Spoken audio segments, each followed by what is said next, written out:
नमस्कार दोस्तों, आप देख रहे हैं रहस्य के पार और आज इस वीडियो में एक्सप्लेन करेंगे वैम्पायर डायरीज का सीजन 5 का एपिसोड नंबर 10। तो चलिए शुरू करते हैं। शुरू करने से पहले प्लीज वीडियो को लाइक करें, चैनल को सब्सक्राइब करें, इंस्टाग्राम पे फॉलो करें और गाइस मैं आपके लिए अमेजिंग वीडियोस लाता रहूंगा और कुछ मिनी सीरीज इन बिटवीन भी एक्सप्लेन करूंगा। तो चलिए शुरू करते हैं वैम्पायर डायरीज सीजन 5 के एपिसोड नंबर 10 के साथ।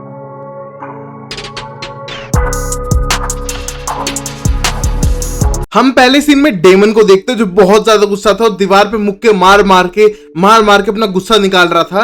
और तभी हम देखते हैं कि दीवार में से एक पत्थर टूट के गिरता है और वो उसको हाथ में लेने के बाद उसे आइडिया आता है और तभी उसे याद आता है एक तरह से एरन ने एक तरह से जो गोली गिरा दी थी नीचे जमीन पे वो अभी भी वही है। तभी हम देखते हैं कि वो हाथ डालकर किसी तरह वो गोली अंदर लेता है, लॉक के अंदर फंसाता है, उस पर पत्थर मारने लगता है जिससे कि लॉक टूट जाए। बट एक दो बार में नहीं, 5-6 बार मारने के बाद वो लॉक टूट जाता है और वो वहां से बाहर निकल आता है और यहीं पर ये एपिसोड स्टार्ट होता है। अब अगले सीन में हम देखते हैं कैथरीन को जो सुबह उठती है और बहुत ही ज्यादा खुश थी क्योंकि वो स्टेफन के साथ थी इस टाइम पे। वो उठने के बाद स्टेफन के पास जाने लगती है तो तभी हम देखते हैं उसके सारे बाल व्हाइट हो रहे थे और झड़ने भी लग रहे थे। अपने बाल को हाथ में लेके एकदम डर जाती है और एकदम वहां से जाने लगती है और कहती है मैं थोड़ी देर में आती हूँ यहाँ पर। और वहीं देखते हैं कि चादर पूरी मुंह पर ओढ़कर वहां से भागने लगती है और ये देख के स्टेफन बोलता है कर क्या रही है और तभी बोलती है मैं आ जाऊंगी थोड़ी देर में और ये कहने को वहां से भाग जाती है। और ये देखने को स्टेफन वापस बेड में लेट जाता है और कहता है शायद ये नॉर्मल कैथरीन ऐसी ही है। और तभी हम देखते हैं कैथरीन वहां से जाने के लिए तैयार होती है, अपनी ड्रेस पहन के गेट पे जा रही होती है। तभी हम देखते हैं वहां से डेमन आता है और डेमन को देखने के बाद बोलती है कि वहां से जा रही है और ये कहने के बाद बोलता है अलीना को देखा है तुमने, स्टेफन तुम यहाँ पर हो। और ये कहने के बाद कैथरीन बोलती है अलीना यहाँ पर नहीं आई है। First thing. नंबर 2, स्टेफन को भी नहीं पता होगा क्योंकि मैं स्टेफन के साथ थी। और ये कहने के बाद डेमन बोलता मुझे कोई फर्क नहीं पड़ता तुम किसी के साथ भी रहो। और ये कहने के बाद वहां से इग्नोर करने लगता है। बट वहीं पर कैथरीन बहुत खुश थी और कहती है तुम्हें प्रॉब्लम है कि मैं उसके साथ हूँ। और ये कहने के बाद बोलता है भाड़ में जाने तो मुझे कुछ और काम है। और ये कहने के बाद हम देखते हैं कैथरीन वहां से निकल जाती है और वहीं पर हम देखते हैं कि स्टेफन के पास सीधा जाता है डेमन। तभी स्टेफन उसे पूछने लगता है तुम कैसे हो। और ये कहने को डेमन बोलता है बहुत सही हुई, किसी ने मुझे शॉट मार दिया, अलीना गायब है और तुम क्या पूछना चाहते हो और तुम्हारे दिन तो अच्छे ही चल रहे होंगे मुझे लगता है। और तभी स्टेफन बोलता है ये सब नहीं बताओ, तुम बताओ अलीना नहीं मिल रही तुम्हें। और तभी बोलता है हाँ मुझे अलीना नहीं मिलने लग रही है और पता नहीं मैं उसको हर जगह ढूंढ चुका हूँ, फोन कर चुका हूँ, वो फोन भी नहीं उठा रही है। और ये कहने के बाद बोलता है शायद उस डॉक्टर मैक्सफील्ड का कुछ हाथ है इसके अंदर, बस यहाँ से चलते हैं। तभी हम देखते हैं दोनों रेडी हो जाते हैं सीधा कॉलेज जाने के लिए। अब हम अलीना को देखते हैं एक बेसमेंट के अंदर उसे बंद कर रखा था और अभी उसे होश आने लगता है। वहीं पर हम देखते हैं मैक्सफील्ड सब कुछ रिकॉर्ड करता है, हर चीज उसके बारे में। और तभी हम देखते हैं उठने के बाद बोलती है तुम क्या कर रहे हो। तभी हम देखते हैं इस टाइम पे मैक्सफील्ड उसकी बॉडी का पूरा ब्लड निकाल रहा था और रिकॉर्ड कर रहा था कि ब्लड निकलने के बाद में इसमें थोड़ी जान बची है। तभी हम देखते हैं बोलती है तुम ये सब सही कर रहे हो। और ये कहने को मैक्सफील्ड बोलता है अच्छा डेमन ने सही किया। पूरी एरन की फैमिली को लगता था कि वो कर्स्ड है बट रियलिटी में वो कर्स्ड नहीं थे, तुम्हारा बॉयफ्रेंड उनके लिए कर्स बना हुआ था डेमन, उसने सारी फैमिली को एक एक करके मार दिया 60 सालों में, क्या वो सही था। और ये कहने के बाद अलीना बोलते हैं जो तुम कर रहे हो वो सही है, जो हमको किडनैप कर रहे हो हमारी मर्जी के बगैर हमें यहाँ पर रखने लग रहे हो। और ये कहने के बाद बोलता है मैं ये सब साइंस के लिए कर रहा हूँ। और तभी हम देखते हैं वो एक बुक उठाता है और बुक के अंदर से कुछ रीडिंग्स पढ़ने लगता है। तभी मैक्सफील्ड उन रीडिंग के बारे में बताते हैं जो एक तरह से टॉर्चर थे जो दूसरे वैम्पायर पे किए गए थे। और ये सुनने के बाद अलीना बोलते तुम यही सब करते हो। और तब बोलता अलीना ये मेरी नहीं है, तुम्हारे पापा की है, तुम्हारे पापा ये सब करते थे। और ये सुनने के बाद अलीना एकदम हैरान हो जाती है कि उसके पापा भी ये सब चीजें करते थे और वैम्पायर्स को टॉर्चर करते थे। अगले सीन में हम देखते हैं डेमन पहुंच चुका था एरन के पास और उससे जाके बोलता है तुम्हें क्विज देता हूँ, फास्ट क्विज। तुम बताओ मेरी गर्लफ्रेंड एक मैड साइंटिस्ट ले जा चुका है, क्या करूं मैं, पहले एक नई गर्लफ्रेंड ढूंढ लूं या फिर पुलिस में इन्फॉर्म करूं या फिर उसके किसी रिलेटिव या उसके जान पहचान वाले को उठा लूं। और ये सुनने के बाद एरन वहां से भागने लगता है और तभी उसके सामने स्टेफन आग खड़ा हो जाता है और कहता है वापस जाके बैठ जा। और ये देखने के बाद एरन एकदम डर जाता है। तभी एरन बताने लगता है उसे कुछ भी नहीं पता है, प्लीज उसे कुछ मत कहो। और ये कहने के बाद डेमन बोलता है जल्दी से बता दो। और तभी वहां स्टेफन बोलता है हाँ बताओ ना तुम कहां पर छुपाए हुआ एलिना को। और ये बोलने के बाद एरन बोलता है ये कौन है। और ये बोलने के बाद डेमन बोलता है मेरा भाई है और इससे थोड़ा तमीज से बात करना, आजकल इसका दिमाग फिरा हुआ है और किसी की भी गर्दन उड़ा देता है। और ये कहने को स्टेफन बोलता है तुम क्या बकवास कर रहे हो। डेमन बोलता है उस मोमेंट पे हाँ मुझे समझ आ रहा है तुम कैथरीन के साथ टाइम स्पेंड कर रहे हो, अपने आप तो होगा ही तुम्हारा दिमाग खराब। बोलता है तुम जेलस हो लगता है। और ये स्टेफन कहने के बाद एक तरफ देखता है डेमन की तरफ, डेमन बोलता है ओके ओके इस बात को बाद में करेंगे।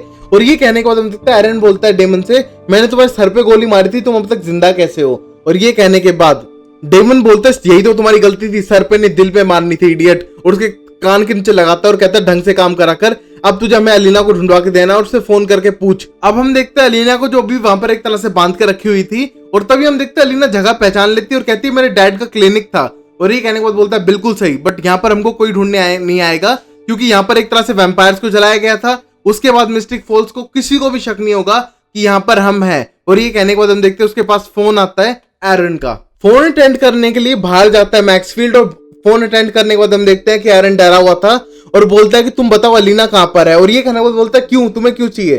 तब बोलता है डेमन और स्टेफन सैल्वाटोर यहाँ पर आ चुके हैं अलीना को लेने के लिए और वो पूछ रहे हैं। और ये कहने के बाद बोलता है डेमन बाहर कैसे आ सकता है, वो जेल तो टूट ही नहीं सकती है और वहां से निकलना नामुमकिन है। और ये कहने के बाद एरन बोलता है वो निकल चुका है, मेरे सामने बैठा और सोच रहा है कि मेरी किडनी कैसे टेस्ट करेगी। और ये सुनने के बाद मैक्सफील्ड टेंशन लेता है और कहता है तुम चिंता मत करो, मैं कुछ करता हूँ, उनसे कहो कि मेरी क्लास के अंदर जाए और वहां पर मैं आता हूँ और इस बात की डील करेंगे और तुम्हारी जान को कोई खतरा नहीं होगा। ये कहने के बाद फोन काटता है और वापस बेसमेंट में आ जाता है क्लिनिक के। जैसे ही वो अंदर आता है, वो अंदर आने के बाद सीधा जाता है एंजो के पास और एंजो को एक इंजेक्शन लगाता है। और फिर एंजो पूछता है ये क्या है? बोलता है इंश्योरेंस पॉलिसी लगा रहा हूँ तुम्हें मैं। और ब्लड बैग देख कहते हैं तुम्हें लगता है बहुत टाइम हो चुका है बाहर निकले, आज तुम्हें काम करना, तुम्हें डेमन से मिलना है। और ये कहने के बाद उसे पूरा प्लान बताता है। अब हम अगले सीन में देखते हैं डेमन, स्टेफन और एरन को जो एक तरह से कैंपस में वॉक करते हुए उस क्लास की तरफ जा रहे थे। उसी मोमेंट पे हम देखते हैं कि स्टेफन क्वेश्चन पूछने लगता है डेमन तुम्हें इस ऑगस्टिन वैम्पायर वाली ऑर्गेनाइजेशन के बारे में इतना सब कैसे पता है? और तभी डेमन बोलता है मैं इसका पार्ट रह चुका हूं, मैं उनका एक टेस्ट सब्जेक्ट था, उन्होंने मेरे ऊपर एक्सपेरिमेंट्स किए हैं। और ये सुनने को स्टेफन बोलता है कि तुम इतना सबसे गुजरे, तुमने मुझे क्यों नहीं बताया? और ये कहने को बोलता है मुझे तुम्हें बताना जरूरी नहीं समझा, पहले हमारे उस टाइम पे 1950s के टाइम में बातचीत नहीं हो रही थी और मैं तुम्हें टेंशन नहीं देना चाहता था। और ये कहने के बाद एरन बोलता है फिर कैसे भागे तुम? और ये कहने के बाद स्टेफन बोलता है इसको बोलने के लिए किसने कहा है वैसे? और ये कहने के बाद डेमन बोलता है किसी ने नहीं कहा इसको बोलने के लिए। और ये कहने के बाद तीनों चलने लगते हैं और एक तरह से झंड मार रहे थे पूरे एरन की पूरे रास्ते में। अब वहीं पर हम अलीना को देखते हैं, एक तरह से पुरानी बातें याद कर रही थी और उसको अपने डैड के मोमेंट्स याद आ रहे थे जब उसका क्लिनिक था और जब वो बच्ची थी अपनी बॉल लेने के लिए नीचे आई थी और उसको एक तरह से इलेक्ट्रिसिटी की आवाजें सुनाई दे रही थी। और ये सारी मेमोरी को याद करके वो पूछती है मैक्सफील्ड से कि एक तरह से तुम मेरे पापा से कब मिले थे? और ये कहने का बोलता है ऑगस्टीन में एक तरह से तुम्हारे पापा वर्क कर रहे थे और वैम्पायर्स के ऊपर रिसर्च कर रहे थे उनके ब्लड को लेकर, तभी मैं उनसे मिला था। अब हम देखते हैं अलीना बार बार क्वेश्चन पूछती है और कहती है यहाँ पर एक वैम्पायर दूसरा भी था जिसका नाम एंजो है, वो अब तक जिंदा है और वो एक तरह से कहाँ गया है? और ये कहने के बाद मैक्सफील्ड बोलता है कि मैंने उसे किसी काम से बोला है तुम्हारे बॉयफ्रेंड से निपटने के लिए। और ये कहने के बाद एक तरह से इंजेक्शन भरने लगता है और यहीं पर अब अलीना पूछते है तुम करना क्या चाहते हो? और ये कहने के बाद कोई जवाब नहीं देता। अब हम देखते हैं कि डेमन, स्टेफन और एरन पहुंच चुके थे क्लासरूम के अंदर। अब देखते हैं कि क्लास के अंदर एंजो बैठा हुआ था और एंजो बोलता है ओ 21 तुम आ गए यहाँ पर। और ये कहने के बाद डेमन बोलता है एंजो तुम, और वहां पर हम देखते हैं एंजो आगे आने लगता है। वहीं पर स्टेफन बोलता है तुम कौन हो? और तब बोलता है मेरा नाम लोरेंजो है बट मेरे दोस्त मुझे एंजो बुलाते हैं। और पास आने के बाद बोलते हैं सॉरी मेरे कोई दोस्त ही नहीं है। और ये कहने के बाद हम देखते हैं कि डेमन की तरफ हाथ बढ़ाता है, एक तरह से उसकी आंखों में देखता है बट हम देखते हैं डेमन उसकी आंखों में नहीं देख पाता। और तभी बोलता है शायद तुम भूल तो नहीं गए थे मुझे वापस लेके आना। और ये कहने के बाद बोलता है मुझे मेरी स्टोरी बतानी पड़ेगी पिछले 60 साल की। तभी हम देखते हैं डेमन स्टेफन को बताता है कि ये भी एक तरह से वैम्पायर कैदी था मेरे साइड वाले उसमें, और ये एक तरह से ये इसे जानता है। तभी हम देखते हैं कि अब एंजो बैठ जाता है और कहता है मेरी स्टोरी सुनो पिछले 60-70 साल की। वही हम देखते हैं इसी मोमेंट के अंदर हम देखते हैं कि अलीना के ऊपर कोई एक्सपेरिमेंट करने की कोशिश कर रहा है मैक्सफील्ड। और वहीं पर अलीना पूछते है तुम मेरे ऊपर कौन सा एक्सपेरिमेंट करना चाहते हो? तभी बोलते हैं डोंट वरी कुछ देर में तुम्हें खुद ही पता चल जाएगा क्या है। और ये कहने के बाद अब अलीना पूछती है कि मेगन की फोन में मेरे पापा की फोटो क्यों थी? और ये कहने के बाद बोलता है शायद ये एक तरह से उनकी डील थी, तुम्हारे पापा हेल्प कर रहे थे उस फैमिली को और वो फैमिली एक तरह से ट्रस्ट करने लग रही थी पूरे इस ऑर्गेनाइजेशन को। और ये कहने के बाद वो बताता है कि एक तरह से मेगन को कोई प्रॉब्लम थी और उसको एक तरह से वैम्पायर ब्लड फीड किया जाता था उसे सही करने के लिए। और ये कहने के बाद हम देखते हैं कि तभी वो बोलता है मेगन को बाद में शक सा होने लगा था कुछ तो गड़बड़ है और उस बिल्डिंग के हिस्से में चली गई, उसको जाना नहीं चाहिए था और वहां पर उसको मिला एंजो। और ये कहने के बाद बोलते चलो तो एंजो ने उसे मारा है। और ये कहने के बाद मैक्सफील्ड बोलता है हाँ एंजो ने मारा है, एक भूखे वैम्पायर के पास जब तुम ज्यादा करीब चले जाओगे तो यही होने वाला है। और ये करने के बाद हम देखते हैं अलीना शॉक हो चुकी थी और अलीना पे कोई एक्सपेरिमेंट होने वाला था। अब हम देखते हैं स्टेफन का कॉल आता है सीधा मैक्सफील्ड के पास और कहता है कि तुम्हारा एरन हमारे पास है और याद रखना हम उसकी गर्दन उड़ा सकते हैं। और ये कहने के बाद बोलता है हाँ मुझे पता है और तुम्हारी अलीना भी यहाँ पर है, मैं इसके साथ भी कुछ कर सकता हूँ। और ये कहने के बाद स्टेफन बोलता है डील दोनों तरफ की है और ये कह के फोन काट देता है। अब हम देखते हैं कि एंजो बताने लग रहा था, वहां पर डेमन था और एरन बैठा था और वहां पर बताने लगता है कि एक तरह से हम दोनों ने मिलकर प्लान बनाया था क्योंकि हम दोनों ही बंदी थे कि हम वहां से भाग जाएंगे और मैंने अपना राशन तक दे दिया था इसे ब्लड का और खुद भूखा मरता रहा था सालों तक। और ये कहने के बाद हम देखते हैं डेमन का कोई जवाब नहीं आता। वहां स्टेफन अंदर आता है और सीधा डेमन से कहता है कि वो शायद अलीना को वापस नहीं कर रहा है और हमें कुछ और करना पड़ेगा। और ये कहने के बाद एक तरह से एंजो को इग्नोर करते हैं और एंजो को गुस्सा आता है, एक चेयर जो जमीन पे बोल्टेड थी उसको निकाल के फेंकता है और कहता है कोई मेरी बात सुन रहा है, स्टोरी सुनो मेरी। और ये कहने के बाद बताता है स्टेफन को कि एक तरह से इन्हें प्लान बना लिया था और ये बच भी गया था, बट जब ये बच गया था इसने एक तरह से मेरी तरफ देखा कि ये मुझे जानता भी नहीं है और मेरे से मुंह फेर के चला गया और मुझे वहीं पर छोड़ दिया मरने के लिए। बट शुक्र है उन साइंटिस्ट का जिनने मुझे बचाया और पिछले 60-70 सालों से एक तरह से टेबल पे और डेली खोलते थे डेली बंद करते थे, एक तरह का टॉर्चर किया मेरे ऊपर। और ये कहने के बाद गुस्सा हो जाता है और वहीं पर ये सब सुनने के बाद अब एकदम स्टेफन बहुत बुरी तरह से हैरान था अपने भाई की हरकतों पे। और तभी एंजो बोलता है मैं यहाँ वहां देख के आता हूँ, मुझे पहली बार इतने दिनों बाद बाहर आने का मौका मिला है। और तभी वो बाहर जाता है और इसी मोमेंट पे हम देखते हैं कि डेमन इन सबको इग्नोर करते हुए बोलता है कि मैं एरन को मार दूंगा क्योंकि बेटर रहेगा, वरना बदला पूरा कैसे करूंगा मैं मैक्सफील्ड के साथ। और इसी मोमेंट पे स्टेफन बोलते हैं तुम्हें 1% भी शर्म आई, तूने उस बंदे को मरने के लिए छोड़ दिया और आज वो इतने सालों बाद तुझसे मिला है तो भी तेरे अंदर कोई सॉरी वाली फीलिंग नहीं आ रही, ना कुछ दिखाई दे रहा है, तू करना क्या चाहता है, तुझे सॉरी तो बोलना चाहिए था ना। और ये करने के बाद इग्नोर करता है और कहता है मुझे इसको मारना पड़ेगा तभी बदला पूरा होगा। और एक तरह से स्टेफन को भी इग्नोर करता है। वहीं पर एरन डर जाता है और कहता है प्लीज प्लीज प्लीज मुझे मत मारो, मैं तुम्हें एक सॉल्यूशन देता हूँ, मेरे पास कुछ डॉक्यूमेंट्स एंड पेपर्स हैं मेरी फैमिली हिस्ट्री के बारे में, शायद तुम्हें वो हेल्प कर सके, प्लीज मुझे मत मारो। और ये कहने के बाद स्टेफन भी कहता है प्लीज इसे मत मार, हम कुछ तो करेंगे यहाँ पर। तभी डेमन बोलता है एरन अगर मान लो तूने झूठ बोला है फिर कोई ट्रिक करने की कोशिश की तो पहली बात तो मैं तुझे बहुत ज्यादा हेट करता हूँ, तेरी फैमिली को बहुत ज्यादा हेट करता हूँ और अगला मोमेंट मेरा ऐसा होगा कि मैं तेरी आंखों में अपना अंगूठे काट के तेरी आंखें खराब कर दूंगा। और ये करने के बाद आगे बढ़ता है उसको डराने के लिए। और तभी हम देखते हैं एंजो आता है एक बाटली लेके हाथ में और ये कहता है, और तभी वो बोतल खोलता है, बोतल खोलने के बाद एक तरह से अपने लिए सर्व करता है। और वहीं पर हम देखते हैं स्टेफन बोलता है हमें यहाँ से जाना पड़ेगा, हमको प्लान बी पे वर्क करना है। और ये कहने के बाद बोलता है तुम जाओ, डेमन यहाँ से नहीं जाएगा, डेमन को मेरी सारी बात सुननी होगी और उसको मेरे सारे सीक्रेट्स पता है और डेमन को ये भी पता है जब मुझे गुस्सा आता है, जब कोई मेरी बात नहीं मानता है तो मैं क्या करता हूँ।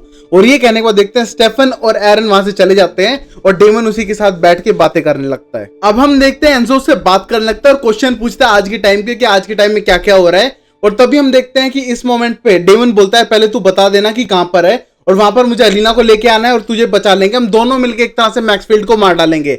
और तभी हम देखते हैं झुकता है, उसके पेट में दर्द होता है और तभी एंजो से पूछता है डेमन की क्या हो रहा है तुम्हें, और वो कहता है उसने मुझे पॉइजन दे रखा है, शाम तक मुझे वापस जाना है वरना एक तरह से मैं मर जाऊंगा। और ये कहने के बाद एक तरह से डेमन बोलता है तभी तो मैं कह रहा हूं अब हमें जल्दी करनी चाहिए, मेरी गर्लफ्रेंड को बचाना भी है, तुम्हारी भी जान बच जाएगी। और तभी एंजो बोलता है तुमने कभी सोचा इतने सालों तक 60-70 सालों तक मेरे पे हुए डेली टॉर्चर्स तुमने कभी नहीं सोचा। और ये कहने के बाद डेमन बोलता है उन चीजों को छोड़ो, मैं तुम्हें हेल्प करना चाहता हूँ, अलीना भी बच जाएगी। और तभी हम देखते हो हाथ बढ़ाता है अपना हेल्प के लिए और वहीं पर हम देखते हैं कि एंजो हाथ बढ़ाता है और उसे हाथ मिलाने के बाद एकदम हाथ दबाता है और कहता है कि ऐसा कभी नहीं होने वाला कि तुम्हारी जो गर्लफ्रेंड है तुम्हें वापस मिल जाए, तुमने अपनी जिंदगी फुलेस्ट पे जी और मैंने एक तरह से दर्द था तुम्हारी वजह से।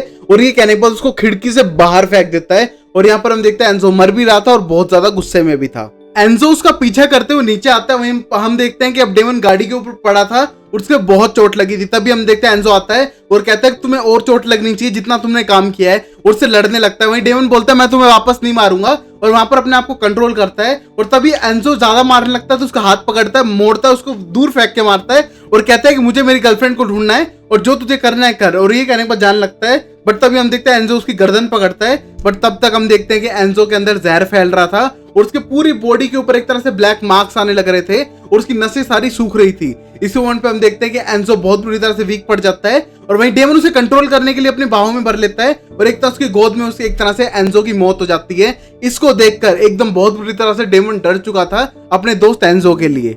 अब हम अगले सीन में एरन को देखते हैं जो स्टेफन के साथ अपने कमरे में आ चुका था। तभी हम देखते हैं कि एरन अपने वो बुक्स निकालने के बदले एक गन निकाल के एकदम स्टेफन की तरफ तानता है, बट देखते हैं कि स्टेफन वहां से गायब था और उसके पीछे खड़ा था। और तब उसकी वो गन लेता है, उसकी गर्दन पकड़ के दीवार में लगाता है और कहता है तुम ज्यादा होशियार बन रहे हो अपने आप में। और ये कहने के बाद वो बोलता है हाँ मार ही दो मुझे, वैसे भी तुम्हारा भाई मुझे मारने ही वाला है क्योंकि उसने मेरी फैमिली को पूरी को मार दिया, तुम्हारा भाई एक साइकोपैथ है, पहले मेरे पेरेंट्स को मारा, मुझे जिंदा छोड़ दिया, मेरी फैमिली बढ़ने दो, फिर मुझे मार देगा, मुझे पता है मैं मरने वाला हूं तो बेटर अभी मर जाता हूं। और ये कहने के बाद हम देखते हैं कि अब स्टेफन थोड़ा शांत होता है और वही एरन बहुत बुरी तरह से हालत में रोने सा लग जाता है और कहता है मुझे मार दो, बेटर है मेरी गर्दन तोड़ दो तो बेटर है, क्योंकि मैं अभी ये नहीं सहना चाहता कि हर दिन डर के रहूं कि तुम्हारा भाई आएगा और मुझे मार डालेगा। और ये कहने के बाद हम देखते हैं कि स्टेफन बोलता है सब एक जैसे नहीं होते हैं और ये कह के उसको छोड़ के वहां से जाने लगता है। और ये कहने के बाद हम देखते हैं कि एरन को समझ आता है कि स्टेफन बुरा नहीं है और तभी वो अपना बुक निकालने लगता है। बुक निकाल के बोलता है स्टेफन मैं तुम्हें हेल्प करना चाहता हूँ अलीना को ढूंढने के लिए, और ये कुछ डॉक्यूमेंट्स है अलीना के बारे में जो एक तरह से मैक्सफील्ड ने लिखे हैं। और ये पढ़ने के बाद हम देखते हैं कि अब स्टेफन वहां से सीधा निकल जाता है। फिर हम देखते हैं फ्लैशबैक सीन एक अलीना का, जो अलीना सोच रही थी जब वो बच्ची थी। तभी हम देखते हैं उसी बेसमेंट के अंदर आती है और उसको चीखने की, चिल्लाने की और इलेक्ट्रिक शॉक देने की आवाजें आती हैं, जिसको देख के कमरे की तरफ जाने लगती है। बट तभी हम देखते हैं उसके डैड उसको रोकते हैं और कहते हैं तुम क्या कर रही हो यहाँ पर, और तुम्हें ऊपर होना चाहिए। और ये कहने के बाद बोलती है मुझे किसी की चिल्लाने की आवाज आई।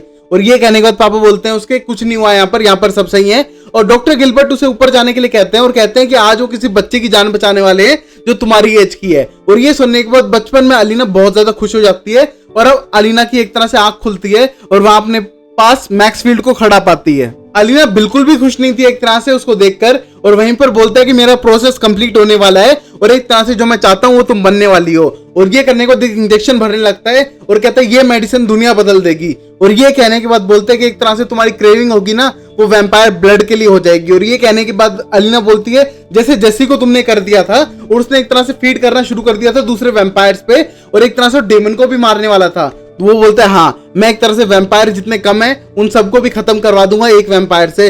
और ये कहने के बाद इंजेक्शन भरता है। वहीं पर हम देखते हैं कि अलीना बहुत बुरी तरह से डर चुकी थी, क्योंकि अगर एक बार वैम्पायर ब्लड के पीछे पड़ जाए कोई तो उसको उसकी थर्स्ट कभी भुलाई नहीं जा सकती और वो पागलों की तरह वैम्पायर्स को मार के उनका ब्लड पीता रहेगा। अब हम देखते हैं कि मैक्सफील्ड आगे बढ़ता है और वहीं पर अलीना बोलती है ऐसा मत करो। और तभी मैक्सफील्ड बोलता है मैं वैम्पायर को ना खत्म कर पाऊं बट तुम कर दोगी। और ये कहने के बाद एक तरह से इंजेक्शन उसको मारता है, बट जैसे वो प्रेस करने वाला होता है हम देखते हैं अलीना अपना पूरा जोर लगा के उसे सर से सर पर टक्कर मारती है। और वहीं पर हम देखते हैं कि मैक्सफील्ड जमीन पे बेहोश हो जाता है और वो इंजेक्शन नीचे गिर जाता है और वो अलीना को अब तक लगा नहीं था। तभी हम देखते हैं उस मोमेंट तक स्टेफन वहां पर पहुंच जाता है और स्टेफन अलीना की एक तरह से सारे बैंड वैंड सब खोलता है जिससे कि अलीना आजाद हो जाती है। और अलीना बहुत बुरी तरह से थकी हुई थी और अलीना बोलती है प्लीज मुझे यहाँ से बाहर ले चलो। और तभी हम देखते हैं वो उसे बाहर ले जाता है और मैक्सफील्ड जमीन पे बेहोश गिरा है। और तभी हम देखते हैं अलीना जाने से पहले एक तरह की वो बुक जिसके अंदर उसके पापा के बारे में लिखा हुआ था, जिनने पहले इसी लैब के अंदर एक्सपेरिमेंट्स किए थे वैम्पायर के बारे में, वो वाली एक तरह से बुक लेके यहाँ से चली जाती है। और ये सीन में हम देखते हैं कि वो बाहर निकल जाते हैं उस जगह से। फिर अगले सीन में हम देखते हैं मैट को कैथरीन के साथ, कैथरीन को एक्सरसाइज कराने लग रहा था और वही हम देखते हैं कि कैथरीन बिल्कुल भी जान नहीं थी उसके अंदर। और एक तरह से हम देखते हैं वो बोलती है कि मुझे एक तरह से फिर से स्ट्रेंथ चाहिए और फिर से हॉट होना है। और ये कहने के बाद मैट बोलता है तुम हॉट तो हो। और ये कहने के बाद वो बोलती क्या तुमने क्या बोला मुझे, और कहता है मैट नहीं नहीं मैंने कुछ नहीं बोला। और तभी कैथरीन बोलती है सच बोलो मुझे कुछ सुनाई नहीं दे रहा है, मेरे कानों की आवाज सुनने की एक तरह से कैपेबिलिटी कम हो चुकी है। और ये कहने के बाद बोलता है कुछ नहीं बोला मैंने, तुम एक्सरसाइज करो। तभी हम देखते हो एक्सरसाइज फिर से करना स्टार्ट करती है, बट तब भी उसकी सांस फूलने लगती है और कहती है प्लीज मैट पानी दो, मैं तुम्हें पे कर रही हूँ हेल्प करने के लिए। तभी हम देखते हैं वो पानी पीती है और उसको सांस आने में दिक्कत हो रही थी और एक तरह से उसके कमर में भी दर्द था, उसके कान भी बंद पड़ रहे थे। और तभी वो किसी को आते हुए दिखती है, बट वो दिखती नहीं है, उसे साफ नहीं दिखती है क्योंकि उसे आंखें भी काम नहीं कर रही थी। और तभी वो मैट से पूछती है कि सामने कौन आ रहा है, और तभी बोलती है तुम्हारी बेटी नाडिया यहाँ पर आ रही है। तभी हम देखते हैं नाडिया का नाम सुनने के बाद कैप से अपना मुंह ढकने लगती है और बहुत ही ज्यादा शर्मिंदा फील करती है। तभी हम देखते हैं नाडिया वहां पर आती है और उसका जो सुसाइड लेटर था वो पढ़ती है। नाडिया तुम मेरी बेटी हो, डियर मैंने तुम्हारे बॉयफ्रेंड को मारा तुम्हारे बेटा के लिए और मेरा जीना जरूरी नहीं है। और ये पढ़ने के बाद नाडिया बोलती ये सब क्या है।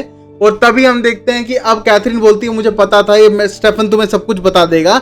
और ये कहने के बाद हम देखते हैं खींच के नाडिया थप्पड़ लगाती है कैथरीन को और कहती है कि तुम गुड बाय कहे बगैर कैसे जा सकती हो और ऐसे सुसाइड कैसे कर सकती हो। फिर हम देखते हैं कि इस टाइम पे नाडिया के साथ वो घर में आ चुकी थी सैल्वाटोर हाउस में, और सैल्वाटोर हाउस को देखने के बाद नाडिया बोलती है इस घर में रहोगी तो तुम्हारा मरने का अपने आप मन करेगा, कितना सुनसान है। और ये कहने के बाद बोलती है नहीं नहीं नहीं मैं मरना नहीं चाहती थी, बस उस टाइम की वीकनेस थी, मन के अंदर अशांति थी इसलिए ऐसा किया। और ये कहने के बाद नाडिया बोलती है अशांति, अगर बुरा फील करते हो तो तुम कॉफी पीते हो, दोस्तों से बात करते हो, टावर से नहीं कूदते हो। और ये कहने के बाद कैथरीन बोलती है मैं अगर ना जीना चाहती ना तो ये कचरा नहीं पी रही होती, ये कचरा डेली पी रही हूँ जिससे कि मेरी उम्र थोड़ी और बढ़ जाए। और एक तरह से वो ग्रीन जूसेस पी रही थी जिससे उसकी हेल्थ बनी रहे। और तभी हम देखते हैं नाडिया बोलती है ओके ओके तुम्हारी सिचुएशन समझ सकती हूँ, बट क्या रीजन था जिसकी वजह से तुम्हारे प्लान चेंज हुए, मरने का ना मन करके अब जीने का फिर से एक तरह से हो पाई है तुम्हारे अंदर। तभी कैथरीन बोलती है वो कौन है वो रीजन मैं तुम्हें बाद में बताऊंगी, बट तुम ये बात बता सकती हो जितनी मैंने जिंदगी में हॉरिबल चीज की है हर एक के साथ, और उसके बाद क्या कोई मुझे फॉरगिव कर सकता है। और ये सोचने के बाद नाडिया सोचती है कि शायद वो उसके लिए बोल रही है। और तभी नाडिया खड़ी होती है और बोलती है हाँ मैं फॉरगिव करती हूँ तुम्हें जो भी तुमने किया है मॉम। और एक तरह से मैं स्टार्ट करना चाहती हूँ। ऊपर से मैं यहाँ पर इसलिए आई हूँ कि मैं आपको हेल्प कर सकूँ और एक न्यू लाइफ स्टार्ट कर सकूँ और तुम्हारी एजिंग कम करके तुम्हारी एज बढ़ा सकूं। और ये सुनने के बाद अब कैथरीन बोलती है तो चलो प्लान बताओ मुझे। फिर नाडिया अपना प्लान बताती है और कहती है तुमने मुझे एक चीज बताई थी कि जो तुम्हारे दादा थे वो एक तरह से ट्रैवलर थे, तो तुम्हारे पापा भी ट्रैवलर हुए, तुम भी ट्रैवलर हुई और एक तरह से मैं भी उसी में ट्रैवलर्स में आती हूँ। तो एक तरह से तुम ट्रैवलर होते हुए एक मैसेंजर की तरह किसी और की बॉडी में जा सकती हो, जिस तरह की होता है पैसेंजर मैजिक। और ये कहने के बाद बोलती है हाँ ये कर सकते हैं, बट थिंग इज ना मुझे जादू आता है। और इसके बाद नाडिया बोलती है हम किसी से करवा लेंगे, कितने सारे पैसेंजर्स हैं।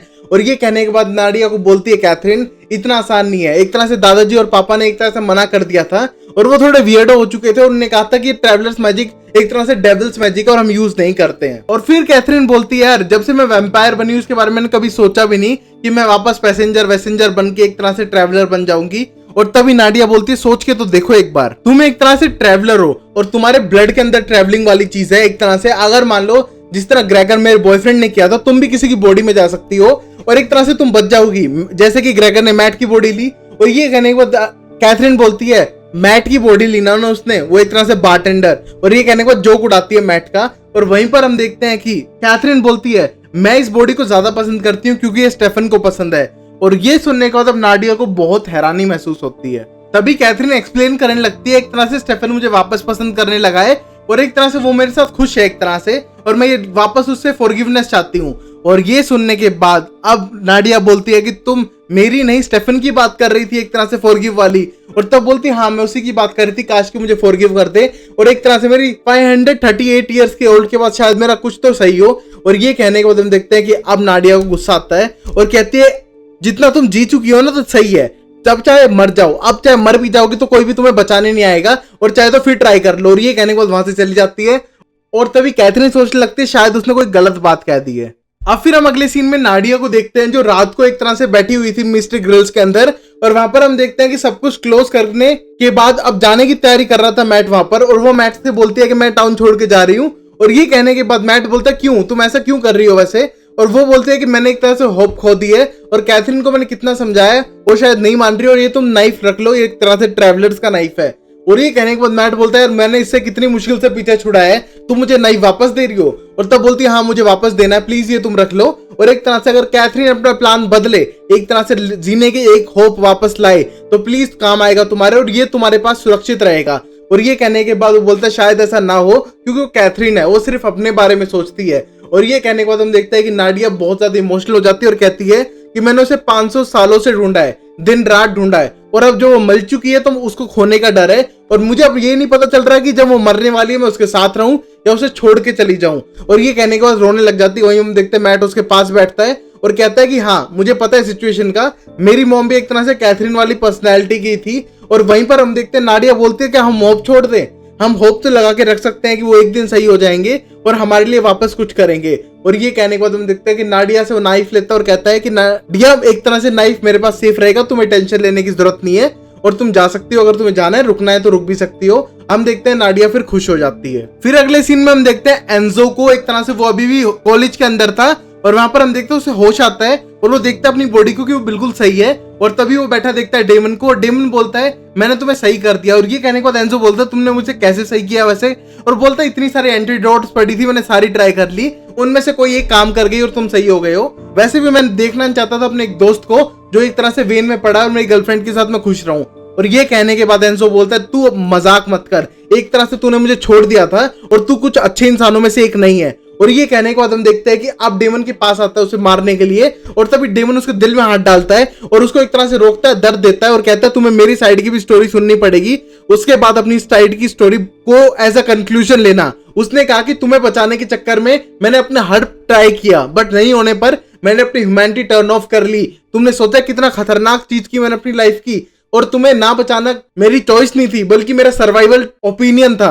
और ये कहने के बाद वो बोलता है कि मैंने कुछ फील नहीं किया, ना पेन ना दर्द ना कोई इमोशंस, कुछ भी नहीं फील किया मैंने। और एक तरह से फिर वहां से चला गया। और ये कहने के बाद एंजो बोलता है चलो तुम्हें अभी तो अच्छा लग रहा होगा ना, क्या अभी भी तुम्हें वो पेन फील होता है। और ये कहने के बाद हम देखते हैं एंजो को दिल छोड़ता है और एक तरह से बहुत ज्यादा इमोशनल हो जाता है। बट तभी एंजो बोलता है चिंता मत करो, तुम कितना भी फील कर लो बट तुम एक हॉरिबल पर्सन रहोगे डेमन। और ये कहने के बाद उसको वहां पर बहुत ही ज्यादा गिल्टी फील कराता है।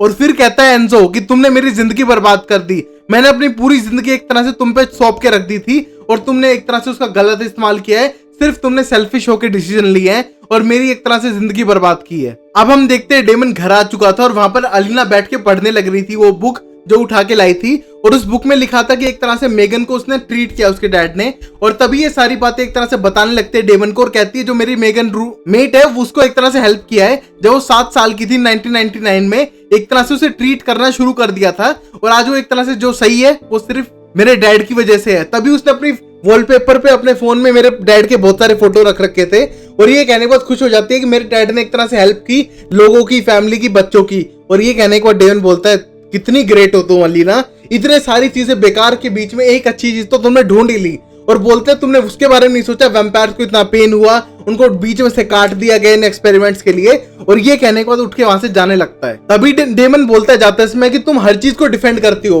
अपने पापा को करती हो, कभी कभी मुझे भी करती हो। और ये कहने के बाद अलीना बोलती है मैंने तुम्हें कभी डिफेंड नहीं किया और मैं ऐसा करती भी नहीं हूँ। तभी अलीना बोलती है ऐसा कुछ भी नहीं है, ऊपर से तुम एक अच्छे हो, मानती हूँ तुमने कुछ हॉरिबल थिंग की है, जैसे कि एक तरह से पूरी उसकी एरन की फैमिली को मारना, उसके आंट को जाके मारना, हम जब रिलेशनशिप में भी थे। और ये सुनने के बाद अब डेमन बोलता है तो फिर तुम मेरे साथ हो क्यों?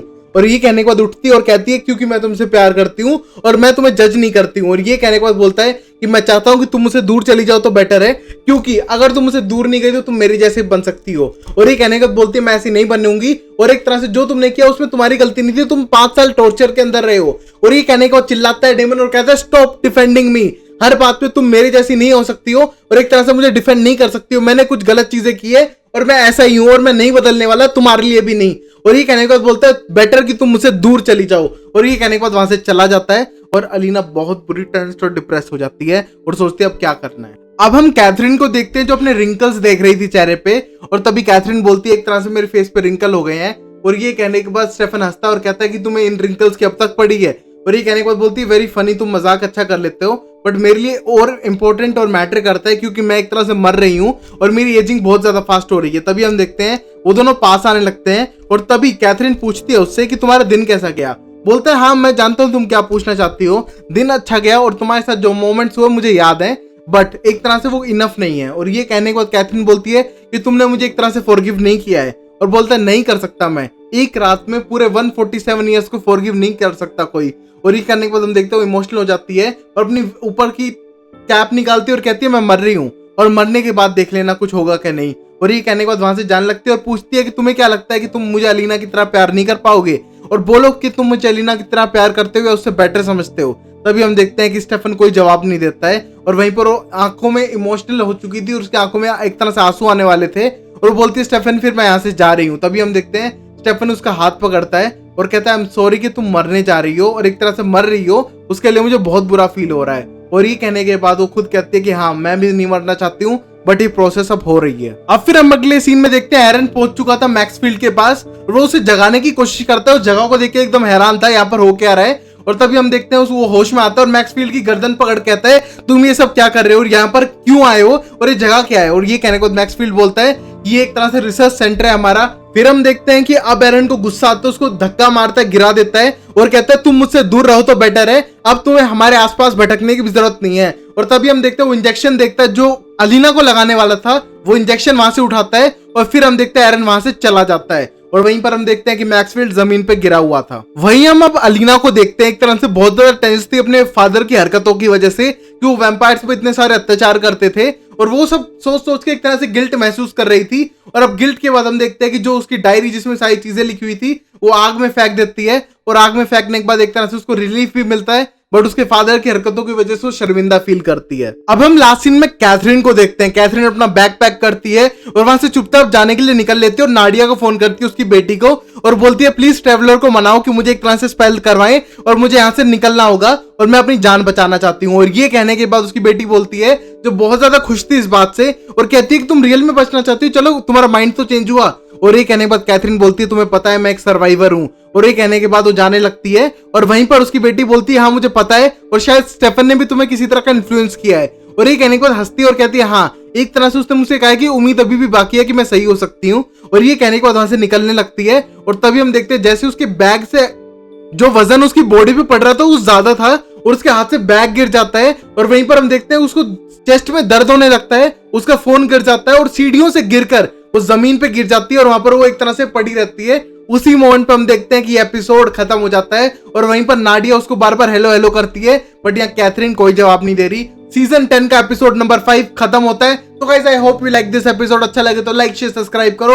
और गाइस कुछ शेयर के लिए इंस्ट्रक्शन दे सकता हूं मैं, अगर आपको ये वीडियो शेयर करनी है गर्लफ्रेंड बॉयफ्रेंड एक्स बॉयफ्रेंड के गर्लफ्रेंड से सबसे शेयर कर सकते हो, तो please share this video, like share subscribe करो। मिलते हैं अगली वीडियो में। आप कुछ थ्योरीज हैं, अब क्या कैथरीन मर जाएगी और ऊपर से गीस के मेंबर्स वापस आके मैक्सफील्ड के साथ मिलके इन सब वैम्पायर्स को नहीं मार देंगे, और अब एंजो क्या करेगा? शायद वो अलीना को मार दे बदला लेने के लिए या फिर कुछ और करे। और यहाँ पर बानी कहां पर है, और ये सब देखेंगे अगले एपिसोड में। तब तक के लिए लाइक शेयर सब्सक्राइब करें। और गलती से मैंने तुम्हें एक स्पॉइलर दे दिया गाइस, तो leave this spoiler, like share subscribe कर दो। अपना ख्याल रखो, मिलते हैं अगली वीडियो में। तब तक के लिए take care, bye bye and Tata.